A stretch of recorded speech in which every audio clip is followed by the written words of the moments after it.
Hi, my name is Richard Lee Chong, and yes, though we understand the importance from getting to point A and point B, we tend to forget the other alternative transportations that we are capable of using.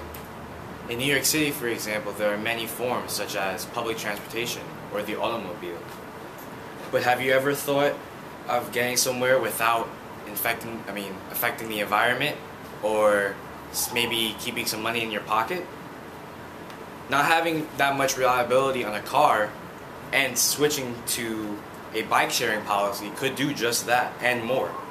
Through my research, I've realized all the positive effects of bike riding and also how beneficial it could be for New York City. The problems that come with driving cars could be fixed by first knowing the problems that are produced from cars and then knowing how the bike sharing policy could help them. There are many problems that arise from using gas-powered cars environmentally. Environmentally, gas-powered cars are just simply harmful. According to Neff from autoblogs.com, 20 cubic tons are produced from every gallon burned from gas. Children living near congested highways are 6 times more likely to develop cancer. And cars are the main contributor to noise pollution. Just to give you a sort of way to understand 20 cubic tons, it's enough to fill 45 refrigerators, like the volume of it, which is a lot. Refrigerators are big. Environmentally, they are not great as well. For who are from Bloomberg.com has said that 4.3 million barrels of crude oil are imported to the U.S. every day. Gasoline prices are projected to go up 150% even after the recession. And $4.9 billion alone were spent on gasoline, kerosene, and diesel. According to the Federal Trade Commission, the average price of an automobile is $28,400. NewYorkCity.bestparking.com states that just monthly specials in New York City for parking in a garage are $65 plus tax. And that's just for 1 month.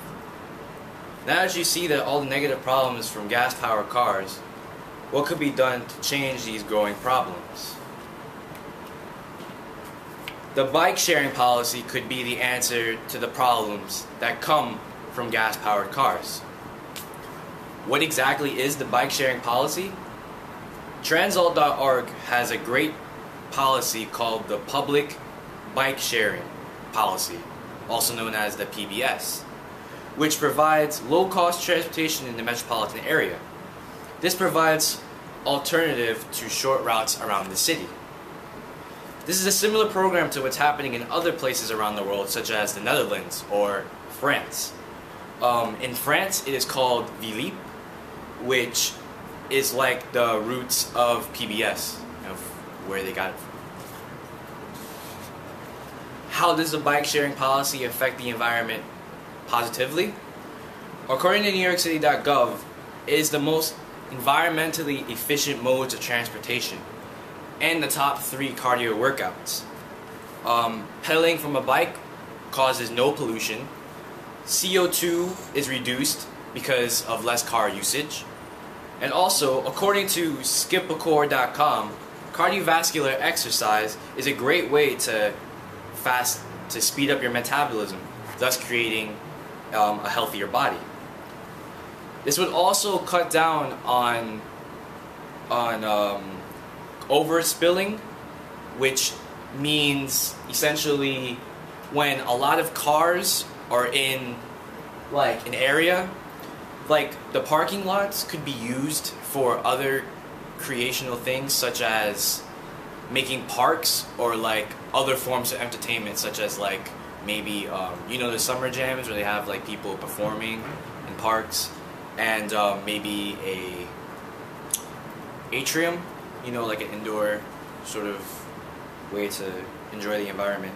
And also, bikes are more like, they have more ingenuity. You can go into like the sidewalk and maybe like park up right next to where you need to go, because I know there are some places in the city, from my personal experience, when driving in a car, you can't really like go to where you need to go.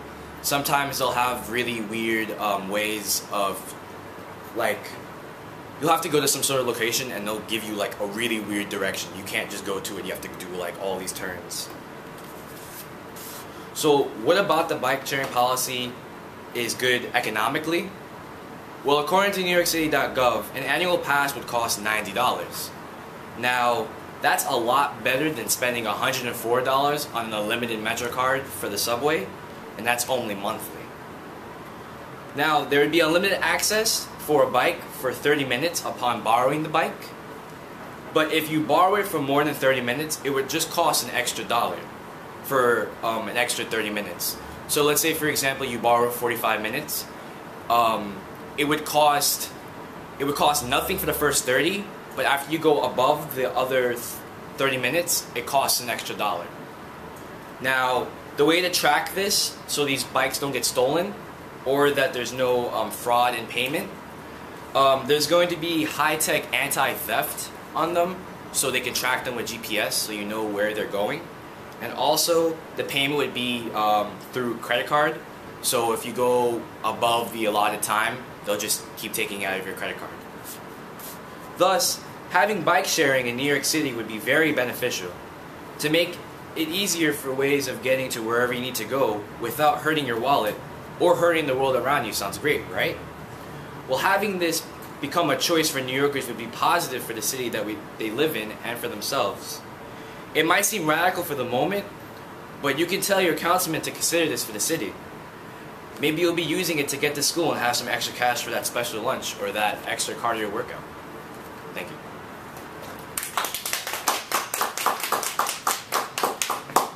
Thank you, Richard.